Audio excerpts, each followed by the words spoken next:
Hi guys, and welcome to Tinfoil Hats. My name's Richard Willett, and in this podcast we get to know the people behind some of the stories that are out there. Some of the people, sometimes things are explained to you and you think, well, what sort of people would believe in these things, like the David Ickes of the world? But there's people behind these analogies. They spend their life looking into these things. And I spoke to a guy called Neil Sanders who looks into mind control.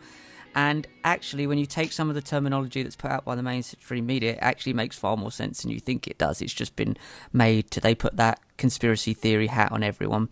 I consider myself a conspiracy theorist. It doesn't bother me at all because they're theories in the end of the day, and we look into them. So I'm here with Jonathan Royle. This is the third podcast we've done.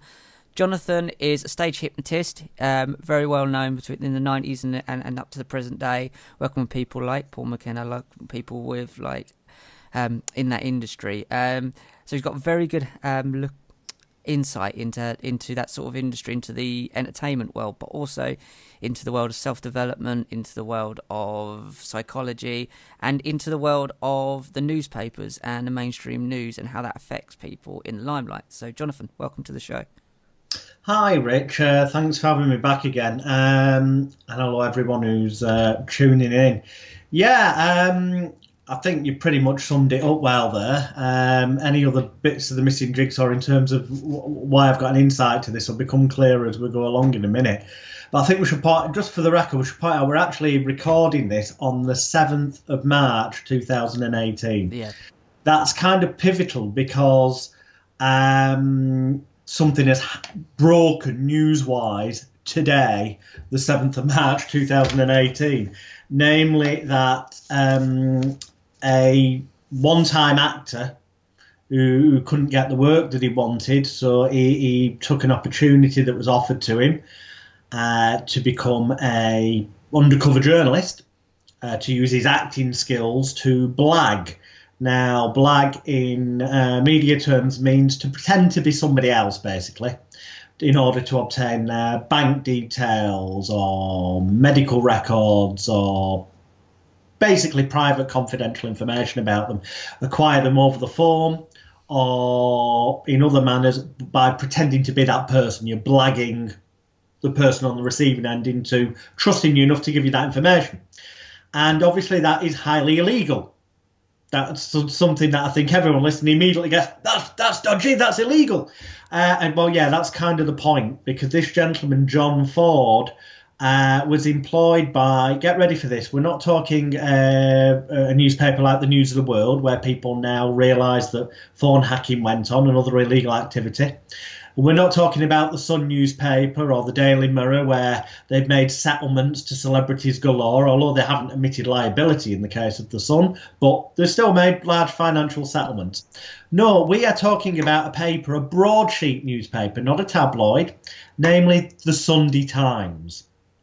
And this gentleman, John Ford, has come out and byline the investigative website today has released this first of apparently a series of revelations that John Ford, who originally was employed through a private detective agency called Chimera, and then later was employed fully by the Sunday Times, spent over 15 years blagging information illegally for the Sunday Times, and also hacked in so much as people's computer records, not phone record, but computer records. So it's gone beyond phone hacking. This is computer hacking. Over a protracted period of time for the Sunday Times, although some of the stories, I believe, then after they'd been in the Sunday Times, went into other Murdoch publications. Well, I put the links to this, if anyone hasn't seen it, either search for Byline or go to my website, circusofthemind.net, and about 2/3 of the way down that blog page, which is all about media corruption, there are links to the Byline article that should come out today, the 7th of March, and also a link to a story back in 2011 around the time of the first Leveson inquiry, part 1. Because that's what we're going to talk about, Leveson, and the fact it's just been scrapped at the start of this month. Well, this story, the link's on my blog, in 2011, is about the fact that Rebecca Brooks who works for Murdoch, become clearer who she is as we go along to people who may not be in England, but she works for Murdoch's newspapers, who was put on trial for phone hacking, but she was found to be innocent. We must make that clear. She was found to be innocent at that time, anyway. And in the Leveson inquiry, she was asked about something that Gordon Brown, the British MP, had brought up, the fact that in 2006, the Sunday Times did a story revealing that his child had got cystic fibrosis and was very ill. And Gordon Brown said there was no way they could have had that information. The doctors, no medical people would have shared the information. Well, at the time, Nick Davis, who wrote the book Flat Earth News, mooted, as did the BBC. The link to the website's on my blog, circusofthemind.net, so you can see the actual BBC website where they mention it. They mooted that at the time, as Nick Davis said in Flat Earth News, that there was a journalist called John Ford working for the Sunday Times. And Nick Davis intimated that this John Ford had done blagging, and that maybe he was behind having got this information. Well, it's not been officially confirmed as yet, but today, the 7th of March, Bylines brought this story that John Ford is blowing the whistle. It's the first of a series of a number of articles, and also they're going to be doing Series 3 of the Untold podcasts. Is going to be all about John Ford and his experiences working for the Sunday Times as a blagger and hacker. Well, computer hacking, that is. And I'm putting two and two together here, but Nick Davis put his finger close to it back in 2011. I think maybe it's too much of a coincidence, and it is going to come out. John Ford's going to say, yes, it was me that got that information about Gordon Brown. And if he does, and if he's got enough information there to prove that's how Rebecca Brooks was able to phone up Gordon Brown and go, we know your child's got cystic fibrosis, would you like to make a statement?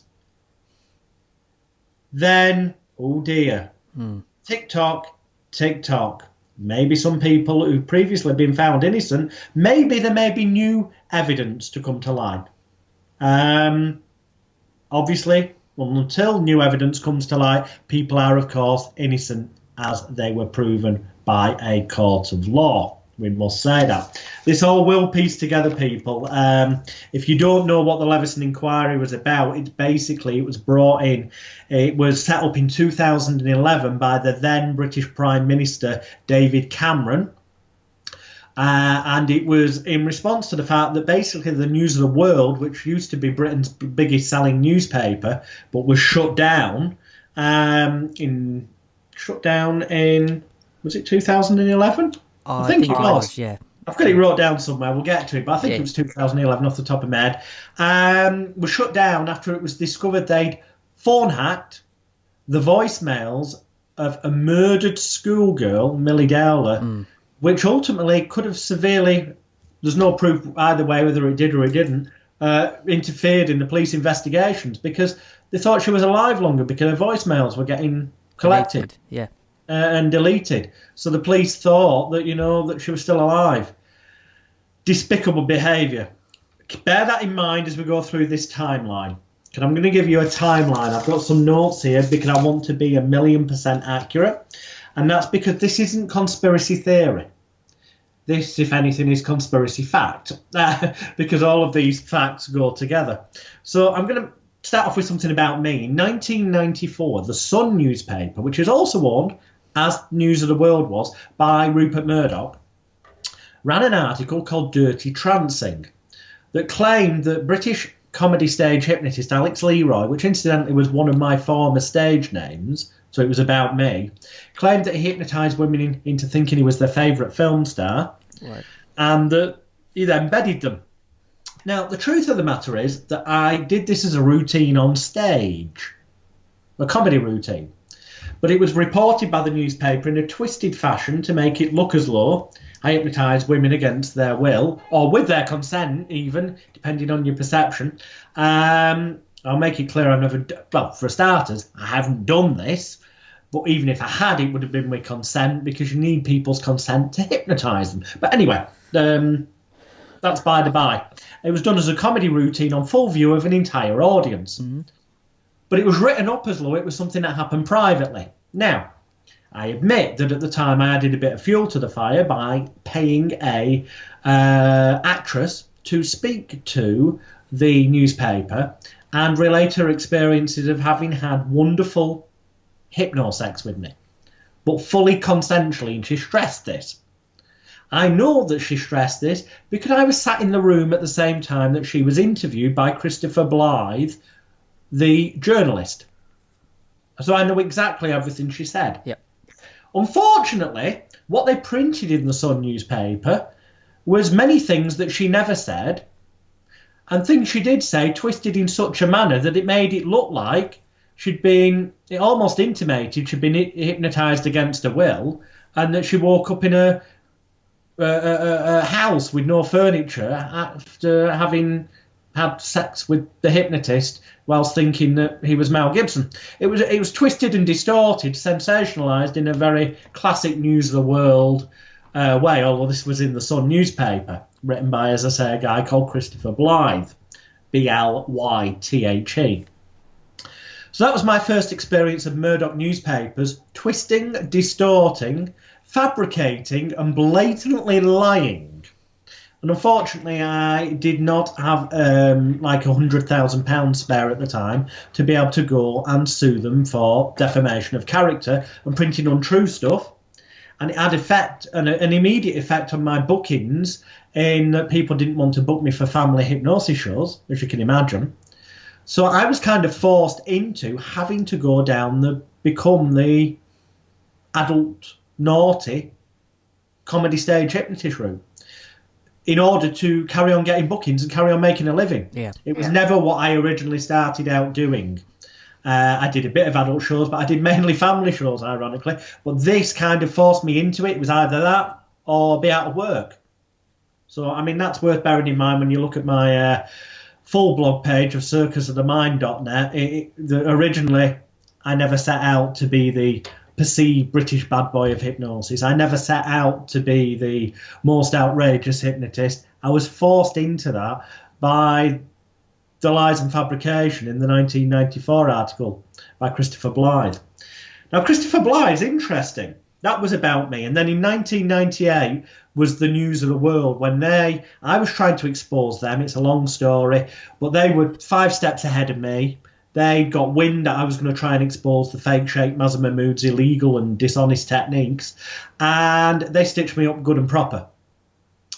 That's fully explained. I'm not going to dwell on it. That's explained in our previous podcast that we've done together, episode 1 and episode 3 of Tinfoil Hats, or they might also be available if you search the Toll House podcasts, as was previously called, but you'll find links to them. Well, they're embedded into my blog page, circusofthemind.net. So I'll just cut that very long story very short, in so much as I was stitched up. There was fabrication, illegal activity galore by Mazza Mahmood, who now, many years on, was convicted in 2016 and jailed for 15 months at the Old Bailey. And my conviction, along with a whole bunch of other people's, including John Alford, the actor, Herbie Hydes, the heavyweight boxer, are currently being looked at by the Criminal Cases Review Commission to be appealed and overturned. So that brief, you can look into that more at circusofthemind.net. So that was my next experience of Murdoch's papers lying, fabricating, and just total disregard for the truth. So Chris Blythe, back to him. It turns out that this journalist, Chris Blythe, Rebecca Brooks herself says, and you can Google search these things and find them out, that Chris Blythe introduced Rebecca Brooks to Andy Coulson. Before Chris Blythe passed away in 1996, June 96, when he had a fatal, I think it was a motorbike accident, but it was an accident abroad, but in mysterious circumstances, some websites say. So make of that what you will. But in 1996, he is no more. However, prior to his passing, he introduced Rebecca Brooks to Andy Coulson. Andy Coulson, as we know, used to work for the Sun and News of the World and stuff. Oddly enough, he ended up working for the British Prime Minister, as we're coming to. Yeah. Now, it's also you can find all of these bits of information you can find singularly on the internet. All I've done is put them in a chronological order here, so you can see how they all link together. And then perhaps you'll go, as a listener or a viewer, dodgy as hell. So in 1998, by her own admission, Rebecca Brooks had an affair with Andy Coulson. Okay? Now, that she admitted herself. There are rumours around that she's at some point had an affair with Mazza Mahmood, but they are, as far as I'm aware, just rumours. I've never seen any proof as yet of that being true. So I make that very clear. That's probably just scandalous rumours until evidence comes to light. But by her own admission, she did have an affair with Andy Coulson in 1998. We move on then to the British Prime Minister, David Cameron. He employed Andy Coulson, who used to work for The Sun and the News of the World. Rupert Murdoch owned newspapers. Can you say conflict of interest here? Anyway, in July 2007, Andy Coulson was David Cameron's media chief. Then he was promoted to Director of Communications when David Cameron was elected Prime Minister. Again, can you say conflict of interest? Someone who's had that close connection to Rupert Murdoch, who controls the media, and as we've explained in previous podcasts, therefore brainwashes or socially engineers the general public. Anyway, Andy Coulson resigned in 2011 due to increasing allegations of phone hacking. So he resigned from his position with David Cameron, and sure enough, he was found guilty of hacking and jailed. And on 24th of June 2014, you'll find press articles on Google where David Cameron apologises for employing him. Okay? For employing him after he'd quit the News of the World. I mean, it's not like David Cameron, the Prime Minister, didn't know that he previously worked for Rupert Murdoch. Exactly. It makes you wonder, maybe, if Rupert Murdoch has an influence over David Cameron at the time. Maybe. But that'll become clearer. In 2012, The Guardian newspaper published an article headed "David Cameron Put on the Spot by Cosy Text Messages to Rebecca Brooks." Now, she said, in the Leveson Inquiry, I believe, that the LOL that David Cameron regularly finished his text messages from himself to her with stood for laugh out loud, not lots of love, as was intimated. But to be honest, finishing all text messages, or the majority of them, with LOL, what, laugh out loud? He must be I missed his comedy genius. He should have clearly have a career as a stand-up comedian, apparently, if we're to believe that. Make of that what you will, but the point is, whether they were just innocent friendly text or not, it still begs the question, why is Rebecca Brooks, Rupert Murdoch's employee at a high level, who was so cosy and friendly with the Prime Minister? Conflict of interests. And remember, how did David Cameron get voted in the first place? Well, smear campaigns were run by the media against the other candidates, so that more people voted than perhaps would have done for David Cameron. And who owns the majority of the papers and media outlets? Murdoch. Connection? Coincidence? Maybe, maybe not. Make of it what you will. So anyway, in 2011, because the general public quite rightly kicked up a stink about Millie Dowler's phone being hacked and loads of other people's phones being hacked and the News of the World shut down and all this, that, the other, part one of the Leveson Inquiry was set up and started to take place, but then it was said that a part two would take place at a later date once police investigations called Operations Wheating, Elvedon, Elveden, and Tuleta, Tuleta, were completed, and also certain criminal trials that obviously they didn't want to prejudice. So all of those trials were out of the way by towards the end of last year. Okay, maybe even before that. To be honest, I think they were concluded by the end of 2016 once Mazza Mahmood had been jailed, and that kind of left the path clear to start Leveson 2 straight away. But that didn't happen. Because Leveson Part 2 would have been to examine potential police corruption and between the police and the press, or police cover-ups, or high-ranking officials such as MPs cover-up, or the interconnection of them all. The heavy stuff, the stuff that the general public's having hidden from them and really should learn the truth about. So we go to 10th of July 2011. That's when the News of the World published its final edition. And Rebecca Brooks, formerly known as Wade, quit as chief executive of News International, quit her job.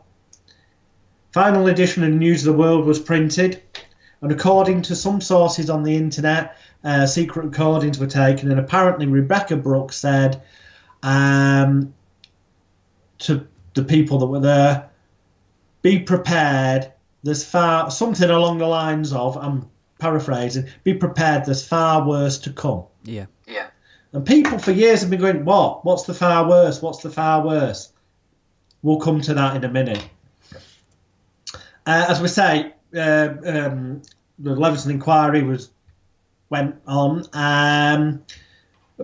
kind of going forward a bit, but it's relevant. The 2nd of September 2015, Rebecca Brooks, who'd quit when the News of the World shut down over the Millie Dale phone hacking, was reappointed as chief executive of the now News UK, the Rupert Murdoch British arm, a year after she was cleared of phone hacking charges. Now, you might at first sight go, well, that's great. She was cleared of phone hacking charges, so why not re-employ her? But if you do your investigation, you'll see that basically in the Leveson inquiry and during the phone hacking trial, she effectively said she had no idea any of this was going on. And they kept putting more and more evidence out, going, well, surely you knew this because it's your job, corporate governance, to know what's going on with that employee and this. And all this stuff was presented in basically, and I'm paraphrasing and speeding things up, she basically said, no, I did not have any idea that this was going on. Which means either A, as numerous people have said, either A, she was blatantly lying and perjuring herself. Now, I'm not going to suggest that, okay? What I am going to suggest is that she was completely incompetent in her role as a manager if she didn't know any of this was going on. And if she was completely incompetent, why on God's earth did Rupert Murdoch reappoint her in 2015 as chief exec of News UK? What does she know? Why would you re-employ somebody who was so, by their own admission, so incompetent they didn't know what was going on? No one in the right mind would. It doesn't make sense, does it? My audio's coming back through. Have you got a pair of headphones? No. Nothing to, like an in-air. It's coming back through to. It wasn't doing that at the start. Actually, it's not doing it again now. It's fine now. Yeah, carry on. Okay. So that was the 2nd of September 2015 when she was reappointed. On the 4th of September 2015, Mark Hanna, Hanna, if you want to search it on the internet, it's Mark, M-A-R-K, the former ex-security boss for Rebecca Brooks, was publicised that he vowed to blow the whistle on Brooks because he had evidence of all manner of things that he was about to blow the lid on. Then, a few days later, he suddenly comes out, apologises, says, oh, it was all a misunderstanding. When you look into it, he was about to have an unfair dismissal tribunal. He wanted a certain sum of money for being unfairly dismissed. Can you say paid off? Allegedly, of course. Well, 1 minute he's going to blow the whistle, then he didn't. Blow the whistle on what?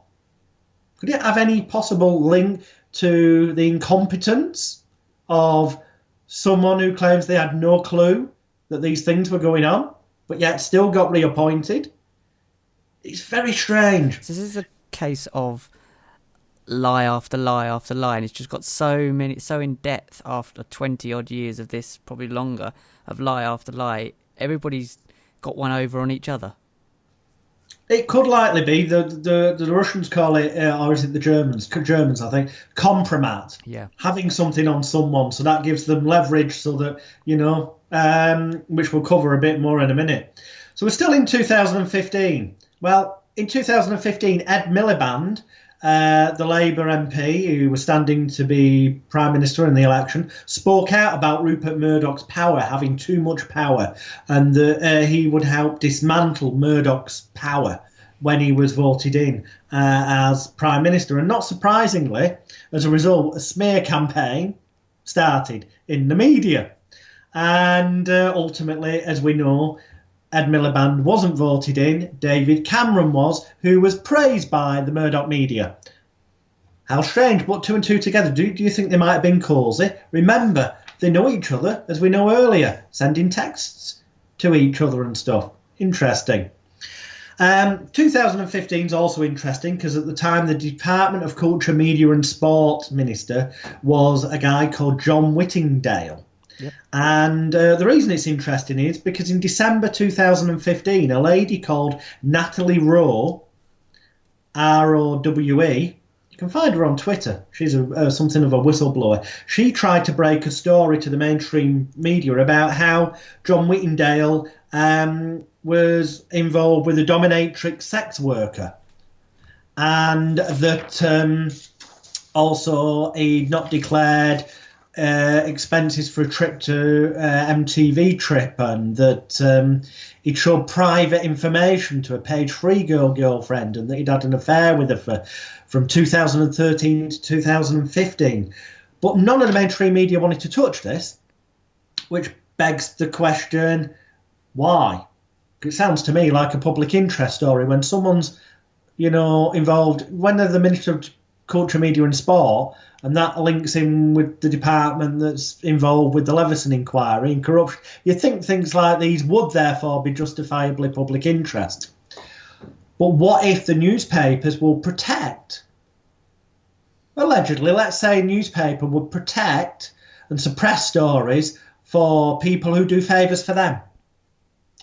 And it's interesting to note that in 2015 that John Whittingdale said, I am minded not to implement Section 40 of the Crimes and Courts Act 2013. Remember that. We'll come to what the Crimes and Courts Act 2013 is very shortly. But the key is John Whittingdale said, I am minded not to implement Section 40 of the Crimes and Courts Act 2013. As you'll soon learn, that is a major advantage to newspapers, especially if they wanted to be free to be able to get away with publishing half-truths, fabricated lies, or illegally obtained information more easily, as you'll see. So, 2015 again, David Cameron won the election because of the media smears on Ed Miliband, as we said. Case of favours for favours, maybe. Don't implement Section 40 and do what you can to try and stop Part 2 of the Leveson inquiry happening, because, God, what a can of worms that'll be when the police and MPs and the media are all interlinked. Maybe. Who knows? And as we know, ultimately, David Cameron ended up resigning over the whole Brexit doodah. This is irrelevant to Brexit. Well, I say that it's the one element that is relevant to Brexit is that Rupert Murdoch famously is quoted as saying, "When I go to number 10, they listen to me. I have control. When I go to Brussels, to the EU, they don't listen to me." Now, if you take that quote, and if it's true, as I believe it is based on what I've seen on the internet, then that would mean Murdoch would have a vested interest in leaving the EU because it would give him even more power and control, allegedly. Piece these things together and you start to see why things may happen in the way that they do. So in June 2017, Theresa May won the election and became the Prime Minister of England, the Conservative Prime Minister. But once again, this was mainly because of media smears on Jeremy Corbyn. You know, a lot of people thought, even if they didn't like Jeremy Corbyn, and this isn't about politics, well, it is, but I'm not saying you should vote for Corbyn. I'm not saying you should vote Conservative or Lib Dem. I don't care who you vote for. The point is, Lord, that the facts are the media smear people they don't want voted in, so they can socially engineer, brainwash the public into hating certain people, not liking them, and therefore, even if they don't like the other person, they're going to vote for them in preference to the one they've been brainwashed against. And Theresa May also has a connection back to the untold murders as well, in the fact that she was, I can't remember what her title was at the time. Home Secretary, and they went with her, and she was looking over the case at the time. Quite closely. Yes. I've heard. We're going to get to the untold murders and Daniel Morgan, the most investigated British murderer of all time, in a moment in the timeline. But yes, she was, when she was Home Secretary, looked at it as well. It's funny how people's names keep popping up. It's odd. So June 2017, the Conservative manifesto, she was voted in, but if you look at that manifesto, it actually said in there that if they were voted in, they would scrap the Leveson Inquiry Part 2 and such like. So no wonder the media helped her. I mean, I'm just surmising this, but maybe it was a case of, you get rid of Leveson Part 2, that's going to open up a massive can of worms, we'll help you get in and we'll support you, Theresa. See, the way I see it is that I don't, like, personally, I don't think a vote really counts, but I think what happens is when someone's put into power, which they, in my opinion, are, if the media have painted that picture of they were likely to win, then you just accept it anyway. Yeah, no, I couldn't agree more. I personally think it doesn't really matter who gets in, because that's the illusion of choice to the general public. At the end of the day, they may have the best intentions when standing, but once they get in, I'm sure they soon find there's people that are far powerful up, the real money people. Conspiracy theorists will throw names around like Rockefeller and the Rothschilds and the people who run the banking systems worldwide, because he who controls the money controls the world. But anyway, let's not get conspiracy theory, but the people politics, so it doesn't really matter who gets in, they do what they're told to a degree. So November 24th, 2017 we're at now. The LondonEconomic.com, it's a website you can look. We're one of the first to report, but numerous outlets reported it as well, that it came to light during Rupert Murdoch's Sky bid that Rebecca Brooks told Kenneth Clarke, the British MP, when just after David Cameron had been elected, she told Kenneth Clarke that she was now running the government after arguably a dodgy deal with David Cameron. In other words, Murdoch's papers helped Cameron get in. In exchange for information that had helped for stories, maybe. But the point is, she's quoted as saying to Ken Clarke, the MP, that she was now running the government. And remember back before to the cosy text messages? All seems a little bit too conflict of interest for my liking, don't you agree, you know? So, we'll jump forward to January 2018, 10th of January to be precise, and the Tory, well, not just the Tory peers, the Labour peers, the Lib Dem peers, all the peers, had a vote in the House of Lords about whether or not Leveson 2 should take place as soon as possible. And the peers voted 238 to 209. 238 in favour of Leveson Inquiry Part 2 taking place as rapidly as possible. Yeah. And what did the then, because John Whittingdale, who the sex scandals had broke about him, and he'd been replaced with Karen Bradley as the culture minister, and she, on the 9th of January 2018, Theresa May decided to have a cabinet reshuffle, and Karen Bradley was replaced with was taken out, and Matt Hancock was installed as culture minister. And he, on the 10th of January, turned round and he's quoted all over social media as saying, the peers got it wrong. Hang on, there was a reason for the House of Lords being there. But according to the culture minister, Matt Hancock, the peers got it wrong. He's disagreeing with their 238 in favour of Leveson Inquiry Part 2 taking place as soon as possible against 209. I mean, he just thinks it's madness. It is mad, and I think you've hit really brought up an important point there, is that this voting system is a facade. It doesn't matter. They'll do what they want anyway. It really doesn't matter at the end of the day because they don't care. They just keep you busy voting. And I really genuinely believe that, and that seems to even go down to that level as well. It's just the same thing over and over again. Voting and it's ignored. Yeah. What hope do we, the general public, bloody have? It's panto. It really is. Yeah. So we go then to February the 13th, 2018. James Slack. Now, this might have been this year, or it could have been in 2017, this, okay? There's conflicting information on the internet. The point is, though, it definitely happened on February the 13th, but it could have happened a year ago rather than this year. Yep. But it still stinks all the same. James Slack, the former Daily Mail political editor, was appointed as Theresa May's official spokesman. And he also holds the position of her press secretary. Can you say conflict of interest again? Yeah. On February the 17th, 2018, Max Mosley, the former Formula One boss. Yeah, I remember that name rings a bell, yeah. Was accused by the British media of muzzling the press, or trying to muzzle the press with new data protection laws, because he wants the Sun and the Daily Mail and various other papers to remove any mention of him and an alleged, not an alleged orgy, sex party he took part in, he admits that, but any allegations that it was Nazi themed, he won and it was proved that there was no fascist or Nazi theme to this sex party. He won, he was found to be innocent, and he got damages, as he quite rightfully should. But they started a smear campaign against Max Mosley, and you have to think, why?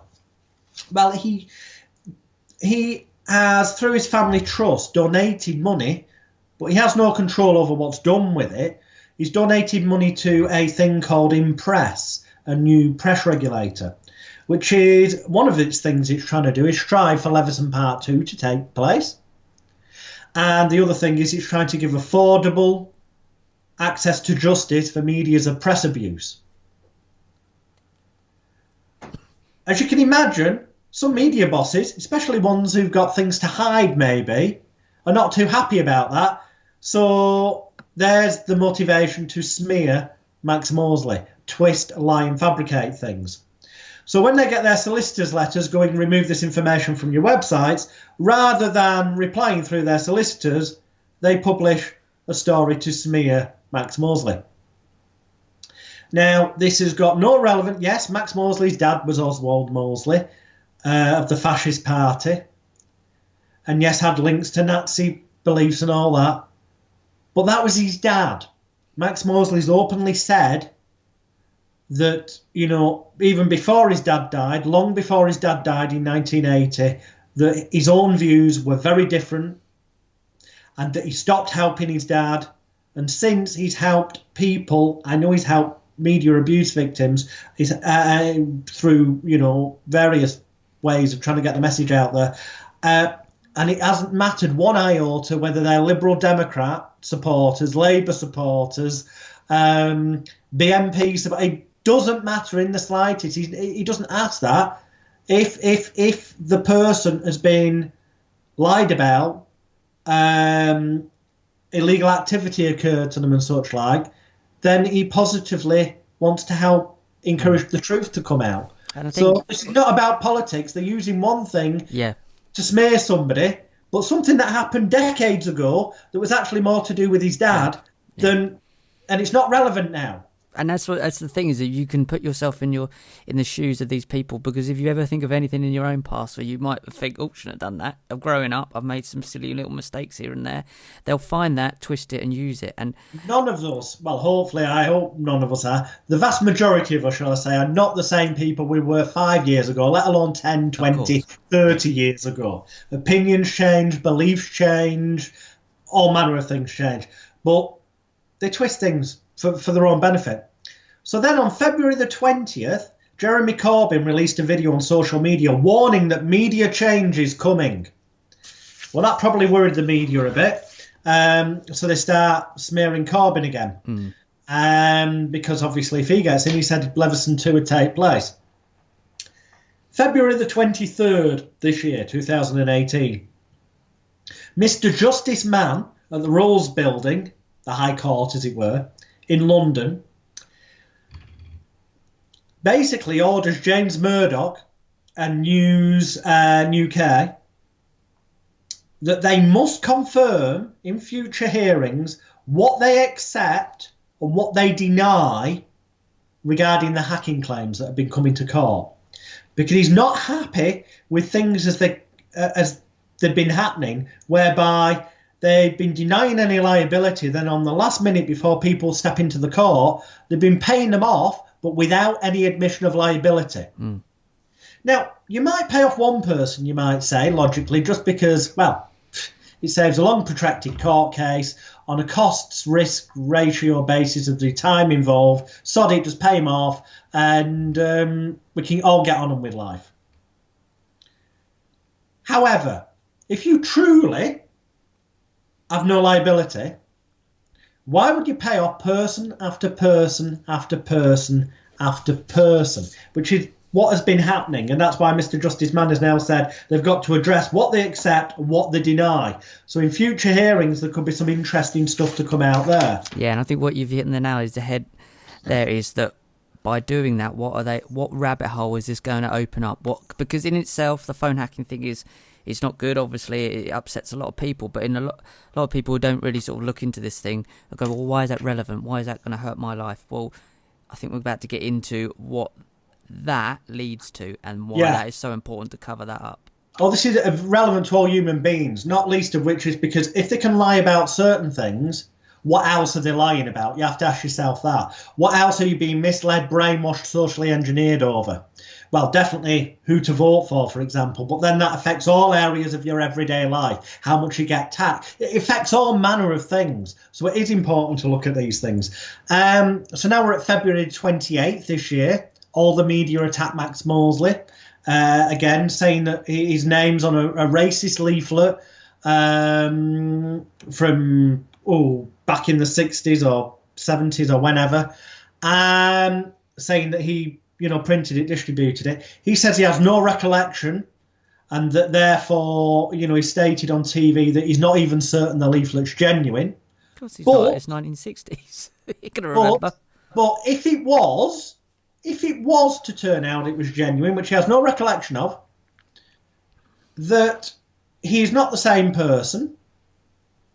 But aside from that, those weren't even his views then.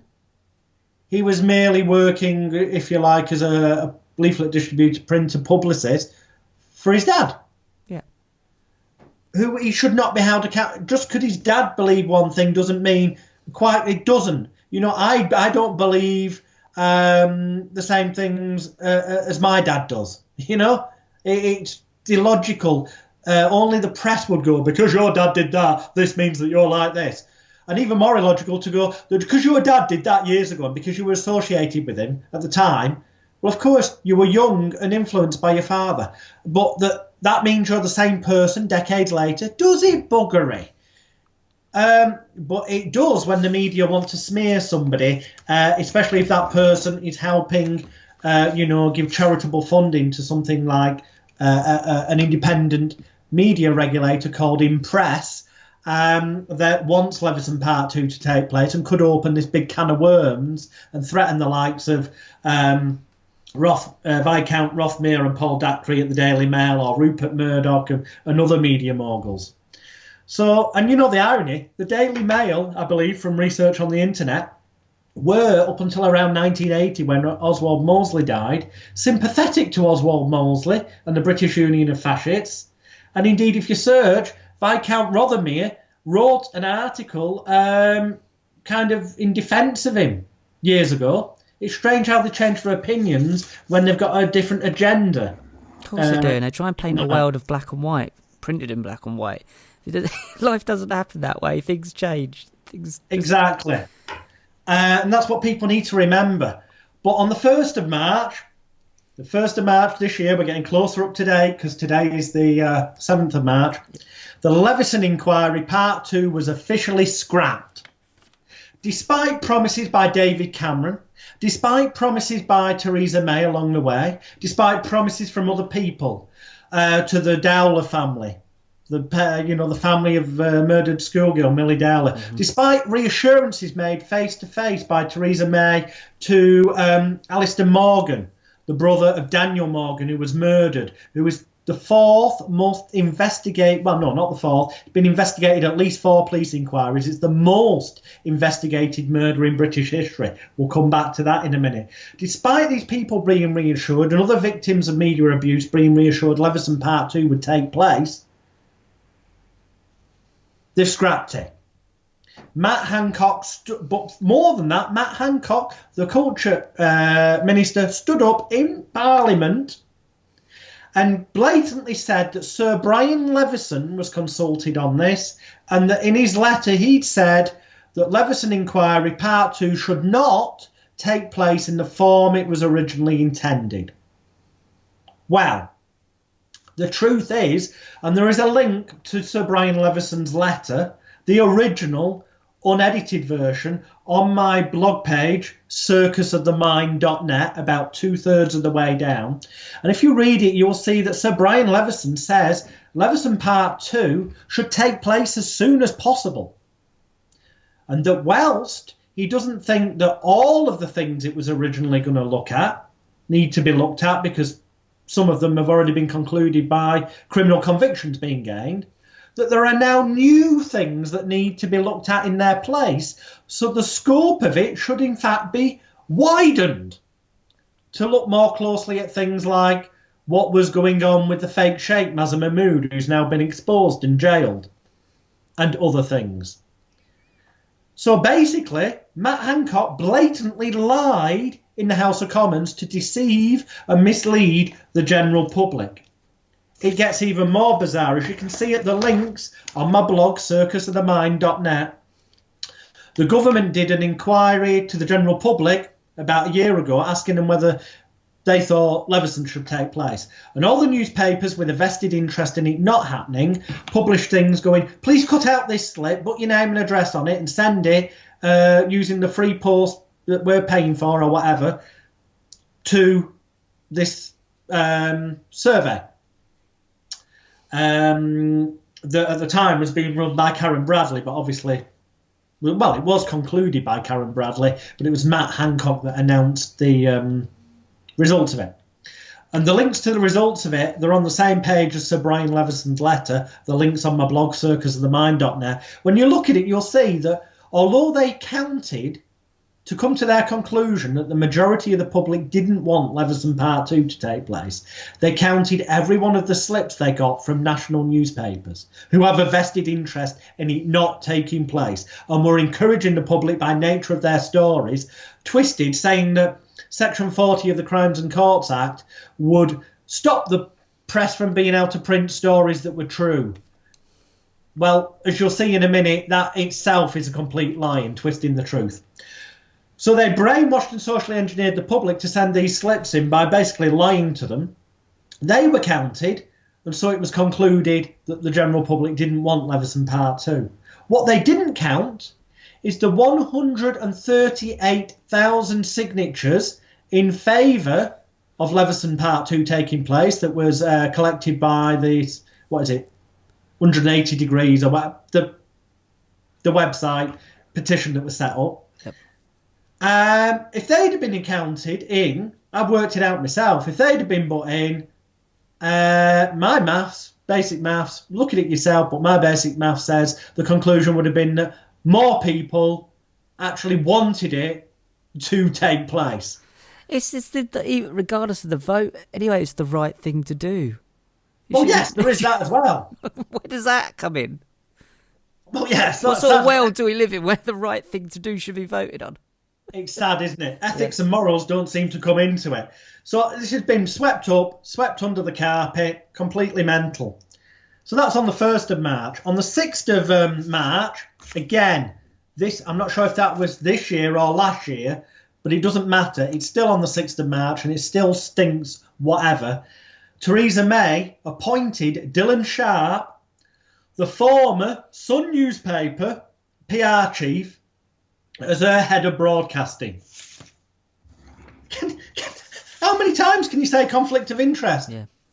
People so closely linked to Murdoch, one of the biggest media moguls. It really doesn't make sense. So some things for people to consider. That's all I ask you to do. Consider these things. Look on Google. Don't take my word for it. I say to you, the press reported this. Don't take my word for it. Go and tap it in Google. Find out for yourself. I question it. That's all I say. Trouble is, the media dumb people down to hopefully so that they won't question things. Or if they do question things, they look at 2 different newspapers, okay, who might publish slightly different versions so that people can question one of them against the other one and arrive at somewhere in between. But both of them are social engineering. You need to look at other external independent resources as well. Unfortunately, we live in an age where there's more and more of that coming out through Byline, which is a wonderful independent journalism platform, which, as I say, today broke the story about, the actor turned undercover journalist that worked at the Sunday Times. So anyway, other things to consider. Paul Dacre of the Daily Mail has had a private cosy dinner with Theresa May. Search that on Google. Search Theresa May's private meetings with Rupert Murdoch. Search Conservative government ministers having meetings with Rupert Murdoch's high-ranking staff. It's been happening all the time, and also very close to the times of general elections, or very close to the times of decisions about whether or not to have inquiries. Seems too much of a coincidence to me, and in any event, why were they secret? What's being hidden? And so you've got Rupert Murdoch's there, and he's controlling a lot of the press, but there's also must be people above him controlling that part of it, or is it all just such a mess through hundreds of years of covering up behaviour and manipulation that it's become sort of just ingrained in the system that to even get to that point where you might be in them circles of people, you've had to have done a certain amount of unscrupulous things to get to that point? I think it's a bit of both, to be honest. I mean, if you do research on the internet and type in Rupert Murdoch investment in oil, you can find that apparently it seems that he's invested in oil sites overseas where it therefore would become a conflict of interest, perhaps, one would argue, to be publishing stories about conflicts in that area. You could think it as an agenda linked in. They say that oil is one of the biggest causes of war around the world. Well, who reports that wars are going on? Newspapers. Surely it's a conflict of interest to be investing money in oil. And you look at these investments, and they're the kind of things that people like the Rockefellers, your Rothschilds, and the people who run the banking industries, the money men of the world, they're the kind of things that they invest into as well. So that's where you kind of get your link together. There's people above who've got power, there's people below them with power, but there's people above them with power. And they want to be more powerful. It's all a case of wanting to be more powerful. It's it's a triangle, isn't it? It's disturbed at the bottom, and it's like I think David Icke said to this at one point. He said, "What is the point?" And these people are going to die one day. They're going to be dead. It's only money. It doesn't really matter. Do you want to spend your whole life looking over your shoulder? But they do, and I think it's because what he said was that this isn't just a generational thing. This is to go on. This isn't just their lifetime. There's a whole legacy behind this behaviour. There's some people, and obviously David Icke's one of the proponents, and David Icke, some of the stuff he says I think is batshit crazy. I've got to make that very clear, but I think an awful lot of what he says well, don't just think, I know, because it's proven itself to be true. If you get his book, The Biggest Secret, published back in just after about 1990, I think it was, get yourself a first edition of it, Law, because that way you know that it's not like the revised edition, because then you might think to yourself, well, that did happen, but has he just updated the book? You get a copy of the first edition, you'll know that he published it all those years ago. And he names celebrity paedophiles who've been convicted since. He says what's going to happen with the economy, when it's going to happen. He says what's going to happen politically, media, and all these things. Well, not all of them, but the vast majority have actually happened pretty much as he laid out. What, is he psychic? No, he says he isn't. He's just got sources that give him information. He pieces it together. But what he does say is, and obviously the mainstream media wouldn't want you to realise this, is he says, don't believe a word I say. Go and research it for yourself. Question it. Find out for yourself how deep the rabbit hole is. Yeah, I was having a conversation. There's a guy called Rob Moore who works in property, and he's quite a well-known name. And he was thinking about interviewing David Icke. And the comments that he got below that about David Icke and his work. And I was like, none of these people have bothered reading anything that he's written. If they had, they'd know that David Icke clearly says, this is my conclusion. Yeah. Search for yourself. And that's exactly what I said. And that's what we're saying on here. This is go and have a look for yourself.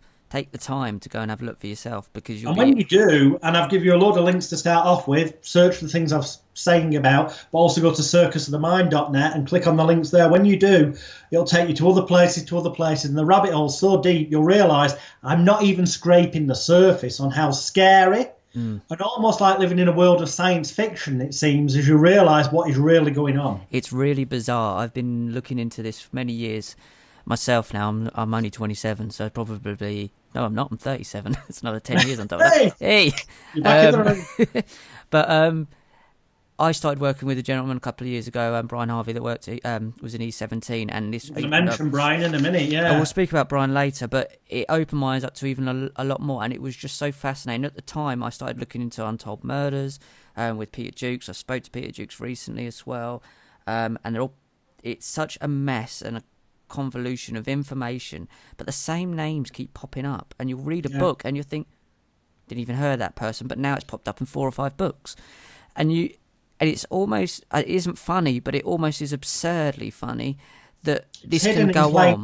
It's hidden in plain sight, because you would not believe how absurd this world that we live in is, and you would think that's crazy. Well, it is, but it's happening, and it's.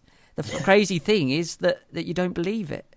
It's like telling me that my wall... It's so absurd, people can't generally believe the fact that it could happen. Yeah, and it's because that people can get away with it. Yeah, I think films like The Matrix and that were put out there, in my opinion, to go, well, you're just watching all these films and they're affecting your understanding of the world around you. I'm not saying The Matrix is true. I'm saying that a lot of sci-fi films point out a lot of these things, because when the argument comes and you say, actually, a lot of these things happen, you go, well, it's just a film, you idiot. Yeah.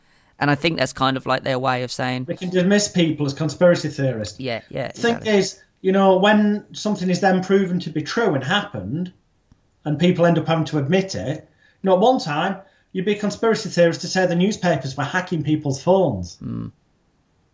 But now, it's an accepted fact. That's been going on since the mid-'80s, at the very least. Anyway, continuing on, because I reckon we can get through this next bit in the next 10 minutes, and that kind of then give me your thoughts. But the National Union of Journalists, yesterday, the 6th of March, the National Union of Journalists issued a statement saying that they believe Leveson 2 should take place because it would have helped restore the public trust in the media. So you've got the government going against Sir Brian Leveson himself and against the thoughts of the National Union of Journalists, but also fudging the figures, so they're going against what the majority of the public actually who responded, because they didn't include the petitions. Bizarre. Briefly, some other dates to look back on. Now, remember what we've said previously. This is one of those podcasts where if you listen back, a notepad and pen might be an idea the second time round, so you can take notes and then go on Google, because now we're going to go back in time in a bit, just to mention Mahmood. So in July 2014, the British pop star Talisa Konstantopoulos was on trial for allegedly supplying drugs to the fake Sheikh Mazza Mahmood in the Sun on Sunday. Was it the Sun on Sunday? Yeah, the Sun on Sunday story sting. The trial collapsed because the judge decided that Mazza Mahmood had lied. And ultimately, on the 5th of October 2016, Mazza Mahmood was found unanimously guilty by all 12 jury members at the Old Bailey. And then on the 21st of October 2016, he was sentenced to 15 months in prison. Oh, incidentally, it wasn't until the 5th of October 2016, when he was found guilty, that News UK issued a statement saying that his employment had been terminated that day. They paid for all his legal fees all the way through. Makes you wonder why. Anyway, Mahmood used a company called Southern Investigations for many, many years, longer than he said he had when he was interviewed for the Leveson inquiry. So that means he perjured himself in the Leveson inquiry. There is now proof that he perjured himself years ago. Now, Southern Investigations was set up by one of the people was a gentleman called Daniel Morgan. Daniel Morgan was murdered a long, long time ago now, and ultimately, long story cut short, it is the most investigated murder in British history. But it's also the most botched up investigation. If you read a book called Untold, U-N-T-O-L-D, Untold, by Peter Jukes and Alistair Morgan, or search for the Untold podcast by Peter Jukes, it will blow your mind at the levels of corruption. The fact is that there were police corruption, arguably evidence pointing towards perhaps corruption with political figures, definitely newspaper corruption, which makes me think, when the News of the World shut down, now that there is definite proof linking Southern Investigations to the murder of Daniel Morgan, okay? Now, I know Southern Investigations was Daniel Morgan's company, but I'm saying there's evidence that the other people involved in that company may have had something to do with the actual murder or the cover-up of it. Okay, but they were also doing loads of work for newspapers, and it's mooted that Daniel had uncovered police corruption and was going to release this through a newspaper, and that ultimately that may have led to his demise because they didn't want the can of worms, which would be a very similar can of worms that might open with Leveson Inquiry Part 2 if it ever took place, interestingly enough. Although obviously more so because it would also have been looking at what's happened with the cover-up over Daniel Morgan's murder. Because the News of the World, there's now evidence to show that they got involved to interfere with the police inquiry.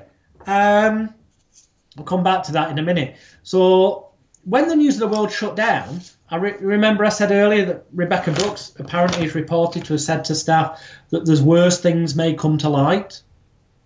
I wonder, was she referring to the Daniel Morgan murder? We may never know, but I wonder. I'll just leave that for a minute because we will come back to Daniel Morgan in a minute to bring things bang up to date. But earlier I said, why would you pay people out if you're innocent?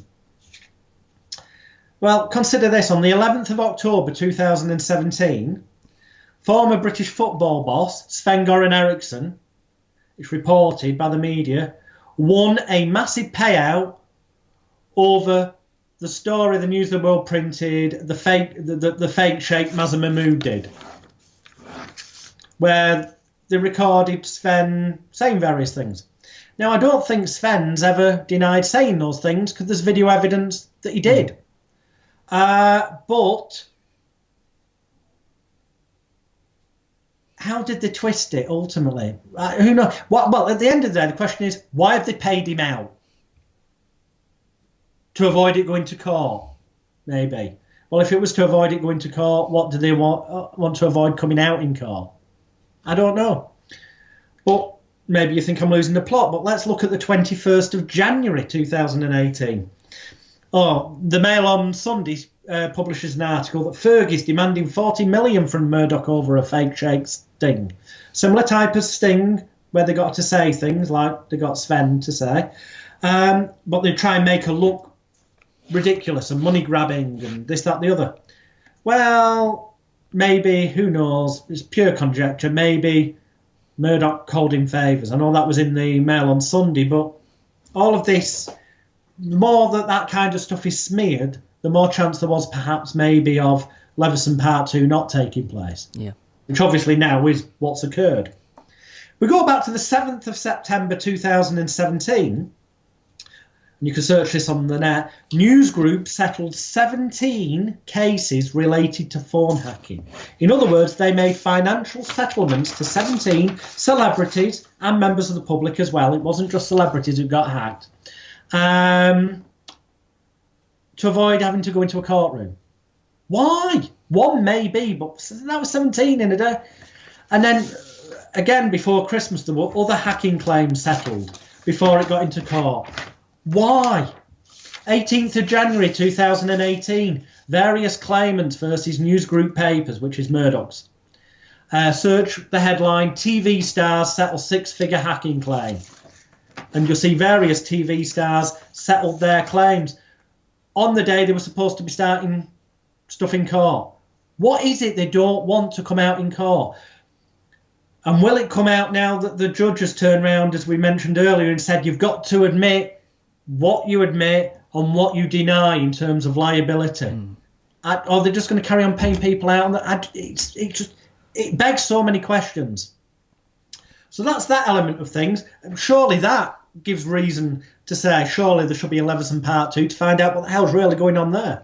You look at what Mazza Mahmood did and all the stuff on my blog at circusofthemind.net and you go, surely there should be a Leveson 2 to investigate that. When you look at the Daniel Morgan murder and go, hang on, this is the fourth most investigated murder in British history. They still haven't definitively solved it or, convicted anyone. And there was media corruption definitely involved and police corruption. Surely this is a reason for Leveson Part 2. The fact the National Union of Journalists have said they want it to take place. The fact that Sir Brian Leveson said it should take place. And if you included the responses to the petitions into the calculations, that the majority of the public have said they wanted it to take place, despite the way the media have tried to spin that by not including those figures. It just defies comprehension. So anyway, we'll go off at a slight tangent. We're nearly there. I've only got 2 pages left of notes. 29th of January, Brian Harvey, the former E17 pop star, releases a video, which you can find. He's got a link to it on his Twitter account, which is @JazzyMaloney. But go on YouTube and type in Greg Miskiw, Miskiw, Brian Harvey, and you'll find a video where Brian has recorded a conversation with Greg Miskiw, who used to work for the News of the World, within which Greg Miskiw seems to admit that phone tapping, not hacking is getting into the voicemails and listening to them. Tapping is listening to phone calls as they happen. Okay, on the phone. Could also involve landline phones, not just mobiles. He seems to admit that phone tapping took place of Brian Harvey's phone. Search out that video and listen to it, because if it did, bloody hell, how many other people were phone tapped, if that's the case? That's an entirely different thing than phone hacking. There could be another big can of worms to open up there. But I'm only going off what Greg Miskiw appears to say in this audio to Brian Harvey. What really Brian Harvey will talk about in our next podcast, because I think when we get to the end of this, we do the other stuff as a separate one for reasons that viewers, listeners will become clear. Yeah. But Brian Harvey, in a nutshell, there's loads of stories were printed about him, but here's one key thing. He was once in court for something, and he could have been found guilty or not guilty. And he was found not guilty. But despite being found not guilty, the Murdoch newspaper printed a story saying he had been found guilty. He's never been compensated for that defamatory lie. Now, if you go and investigate Brian and his videos, you'll see that the rabbit hole with Brian runs much deeper, and he has what appears to be tons of very strong evidence of phone hacking, phone tapping against him, and other illegal activity. But I'm not a trained lawyer, so I can't say that it is definitive evidence. In my opinion, it certainly bloody well looks like it, and I know you've seen some of it. I mean, just briefly, what would you say about what you've seen? With Brian, it's hard for me to talk about because I was right in the middle of it. I think with Brian, what is written down and what he's got, it speaks for itself. If you go and look at his Twitter, And go on YouTube. if you find the fact that he's had his Twitter taken down, regardless of you think of him as a person, if you look at the facts, they're all there. And if you look at the main reason, there's all sorts of reasons behind this, but the timing of when he was hacked and the timing of when Millie Dowler was hacked and tapped, I think is when very you look important. At that, it's like, whoa, there's something more. I think he ended up in the wrong place at the wrong time, and it's just so unfortunate for them that he's Brian Harvey and he won't keep his mouth shut, and that's why he's been smeared. He's been smeared for a long time. Sometimes he hasn't helped himself, but I think he has a very good point with a lot of his evidence is evidence. You can't deny that he was tapped. You can't deny that he was hacked, and there is evidence that he was definitely set up in the first place. Yeah. There's other things going on in the background that I know about as well, but I think it's the timing that was unfortunate for Brian, that he was with the Millie Dowler timing. I just think it was the same couple of weeks. Yeah. If viewers of Stroke listeners go to my blog, circusofthemind.net, about halfway down, maybe a little bit more than that, it might be 2/3 of the way down, there is a video where a former News of the World journalist, Christine Hart, interviews Brian Harvey about his experiences, and that's well worth a listen. And then check the stuff out for yourself. Go on to his Twitter, go on to YouTube and search for Brian Harvey. Put words like Brian Harvey, Rupert Murdoch, Brian Harvey hacking, and you'll find his YouTube channel. Look at the videos, check out what he says for yourself, and make your own decision. But I'd say he's got a very powerful set of evidence there. I think he's got a powerful set of evidence, and if you look back over the last 5-6 years of how long this has been going on, he's been saying the same things. I think with evidence and with people, you look at are they repeating the same things over the time, because that negates truth to me, is that the length of time repeating something, he's stuck to the same thing. Regardless of my personal opinions about him, he is doing what he feels right, and I'd support that. I definitely support that. Have a look at the evidence, have a look at the videos, and make it does all connect to Southern investigations. It does affect to the East End of London. Southern investigations, and a lot of that. And you know, Mazza Mahmood's the fake sheikh also involved with Brian's thing indirectly, because Mazza Mahmood's right hand person, his video, Conrad Brown, but Conrad was linked in with Southern investigations, so it all links together. Look into it, you'll see. And you know what you said is interesting about people saying the same thing consistently, because when people lie, they tend to trip up somewhere at some point. It's like myself, I always say to people who go, well, is that really what happened? Well, here's the thing, I've consistently said, unwaveringly, from 1998 to the present day, over 20 years now, what I've said about my encounters with the fake Sheikh Mazza Mahmood, which were explained at circusofthemind.net, has never changed. And there is documentary evidence of that all over the internet, video interviews and all. It's the same thing. So I know how frustrating it can be for people like Brian, as you know, and other victims. Anyway, back on track. Look into those things. We've just got a couple more things to put into your head, which is 30th of January this year. David Tennant, Doctor Who, as he was, accepted phone hacking damages, as did 6 other people. Again, this is more people. Why pay them out if you didn't do it? One of which was Elton John as well. I believe so. Yeah. Something in my intuition said that there's more to that than a lot more to that one. I believe, well, I'm sure there is, but I'm sure there's more to all of them. But now they're settled and probably on a basis where people can't talk too much about stuff, and certainly now it's not going to come out in court what they were going to bring out in court. It begs what was going to come out. Why pay somebody off if you're not liable? 5th of February this year, Jackie Haynes. Now, Jackie Haynes is a former Crime Watch BBC television show presenter and Met police officer.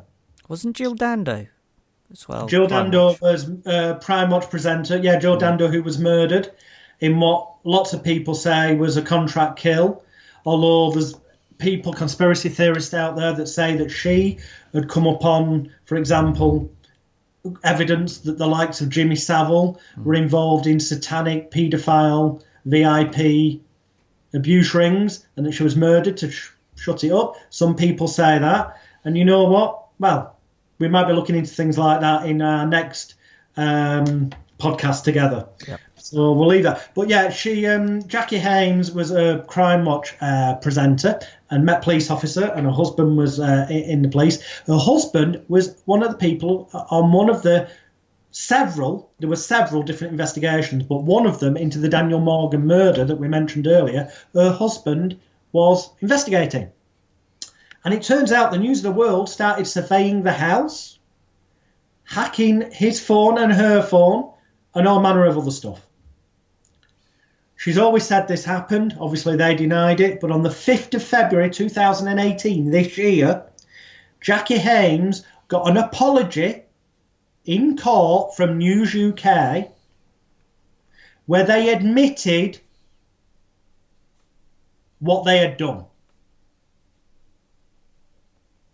Which was didn't they also send to the Daniel Morgan murder? There were threats made as well, I believe, on the phone. Yeah. Yeah. And they admitted this and apologised. If that doesn't make you want to buy a copy of Untold Murder, the book by Peter Jukes and Alistair Morgan, or go and search out the Untold Murder podcast, there's links to both of them, by the way, on my blog, circusofthemind.net, where you can go on and just click through. Then what else? What is that big can of worms? They've had to admit that. Why would the News of the World newspaper be surveying her husband and hacking her phone and his phone when that newspaper was linked to some investigation through using them, an illegal activity that's come out? It really does beg, how deep is this bloody rabbit hole? It's huge. And I think, my opinion, just quickly, briefly, is something like Crime Watch and something like Childline were ways of the people that set them up to get information to understand what people knew. It was reverse. You weren't reporting a problem. You were reporting what you knew, and therefore that would be going somewhere to say who knew what. In my opinion, that seemed to happen with both of those types of systems. That's the way it works. It may not necessarily have been. Take Childline for example. It may not have been the people who set it up. It may not have been their intentions. They had the best intentions. But then people who wanted that kind of information could go and get them volunteer to work there, couldn't they? Yeah. Say, for example. And then they could acquire insider knowledge of, oh, shit, this might be happening, and then get it suppressed. That's what I meant, yeah. So, yeah, I don't think the people that set it up necessarily knew that, but these systems can be used in different ways. And, you know, in terms of suppression, there's evidence out there that sometimes media stories get suppressed by the likes of MI5, MI6. And we'll talk more about that in our next broadcast together, because we're going to cover the whole celebrity VIP sexual abuse scandal and how it interlinks to media suppressing and keeping things quiet, and it does all. It's disturbingly interlinked. Anyway, we're nearly finished on this bit. Wednesday, the 20th of April, 2016. We're going back in time here. Oh yeah, because I just made a note. Hacked Off does not fund Byline. Let's make that clear. The campaign group Hacked Off does not fund Byline. That's important because in April 2016, the Daily Mail, after Hacked Off had exposed Whittingdale, the at the time culture minister, and his sex antics, Paul Dacre's Daily Mail did a smear campaign trying to make out that Hacked Off published this. The Byline, published it because they're funded by Hacked Off, and it was all kind of politically motivated in the media campaign. Well, it wasn't. That was just an outright lie by the Daily Mail. Hacked Off does not, repeat, does not fund Byline.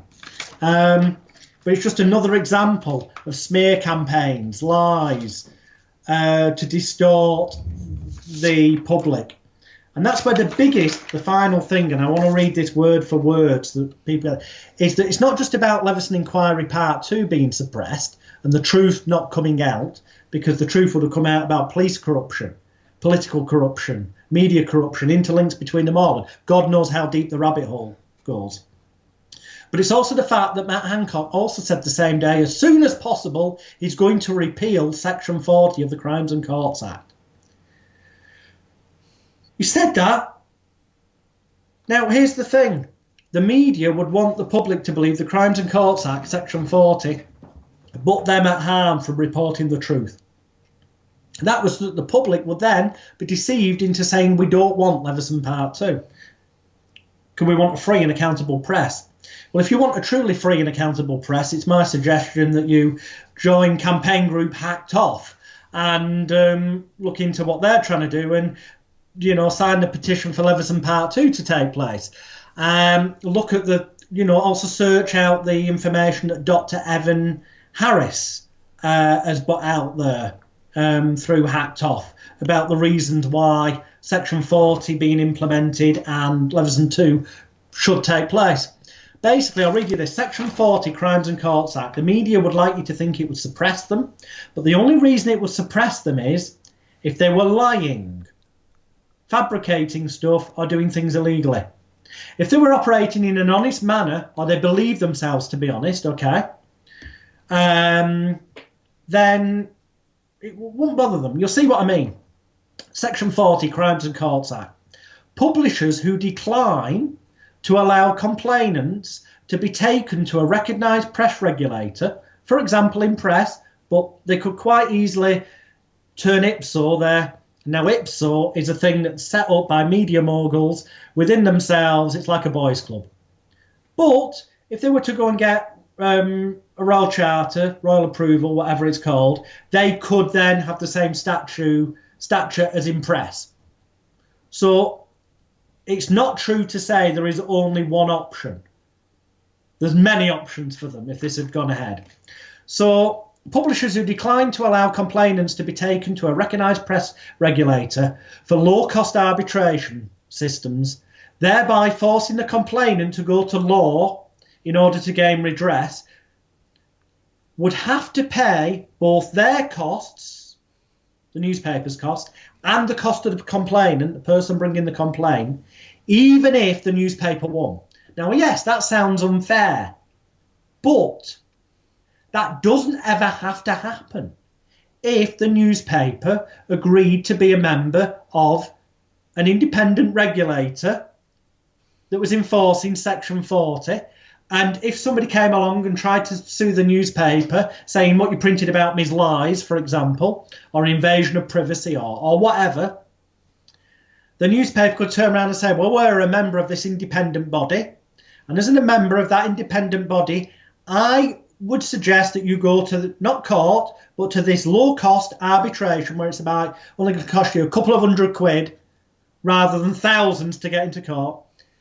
And that independent body will decide, and if we're found guilty, we'll get done, we'll have to pay you damages, print an apology, all that kind of thing, just as would happen if it went to court, but it's not going to cost you as much money, type thing.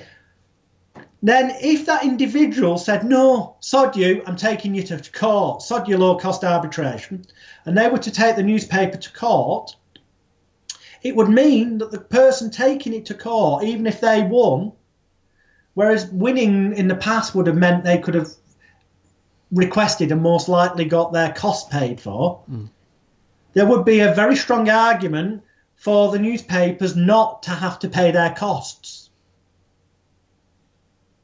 Does that make sense? Yeah, it makes sense. It's a complicated one. The point is, by being a member of the independent regulator and encouraging people to go to low-cost arbitration would actually, in the long term, save newspapers time and money. And the only logical reason I can see for not wanting to do that is if you want to make it easier for yourself to publish distorted untruths, lies, and fabricated stuff. It's mental. As in press say, Section 40, it would be a cost protection for newspapers that if they were sued by a rich person to try and silence them, and that rich person refused arbitration, then the publisher would be insulated from paying the claimant's court cost, even if the publisher lost.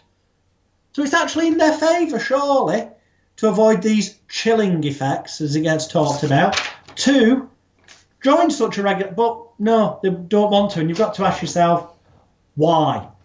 Why did they want Leveson Part 2 not to take place? Why did they want Section 40 repealed? Well, I think if you look into some of the things we've talked about, phone hacking, phone tapping, blagging people's confidential data, search things like Daniel Morgan murder, the fake Sheikh Mazza Mahmood, John Ford, the former Sunday Times undercover journalist that's come out today as saying he did blagging even for Murdoch's publication, the Sunday Times. How deep does this bloody rabbit hole go? Incredibly deep. Yeah, and that's why they're trying to keep a lid on it. And look at the people that are trying to keep a lid on it. It won't last forever. I think this is a big move forward in a last effort to keep that lid on. And we'll move on to the second part. So into the second part in the next podcast of where that rabbit hole might lead down to. Yeah. And it's a very dark rabbit hole, unfortunately. Yeah. Something a lot of people will find it hard to hear. Yeah, but we're not the first people to say this. The information's out there to get this information. All of the information that we'll cover in the next podcast is out there individually, separately. One or two people have come to similar conclusions as me. All of the information I'll be saying isn't my original findings. As I say, it's all out there. So please don't shoot the messenger. I'm just going to point you in the direction of stuff and say go and investigate for yourself and come to your own conclusions. Okay, Jonathan. Well, thank you for another. I mean, it's been great to do this first part even, and set this up, because that's the reason why that's how they're keeping the lid on it. Yeah. But the reasons why is the big question, really, and why it's so important to keep. People need to start asking those questions. When those people start to ask the questions and come to conclusions of their own, rather than guided, brainwashed, socially engineered conclusions from the mainstream media, then just maybe the truth will come out, and the general public as human race will actually be able to start to live in a world where their opinion actually does truly count, rather than being an illusion of choice. Yeah. Well, guys, go to circusofthemind.net. Have a look at everything Jonathan said. I've put Alex has said, and I'll put all the links below in this podcast, and join us for part 2. Remember to subscribe to Tinfoil Hat's YouTube page. Share it. And share this around wide. It'll be on the Twitter page. It'll be on Jonathan Royle's Twitter page. It'll be on the Facebook page as well. But remember to share this. Please comment below. Remember, everything that we said here is an opinion. It's our opinion, but it says Jonathan's opinion, Alex's opinion even. But these things are go out and research your own points and your own facts and find out what you know, because there'll be other things that we don't know. There's a whole point is we're all in this together to try and find out what's going on, but there's a reason why this is being suppressed. And that reason why you get up every morning and you feel like you're not doing what you should be doing, you feel like you're being lied to, you feel like you're a little bit empty, and you're a little bit lost, because you are, because that feeling in your gut is not lying to you. Until we look at that and find a way, we're all going to feel a little bit empty, and let's try and help each other get through that. So, guys, Alex, thank you for a fantastic podcast, and this will be out in the next couple of days. We'll try to get this up as quick as possible. Excellent. Thank you very much, and thanks everyone for listening. Take care.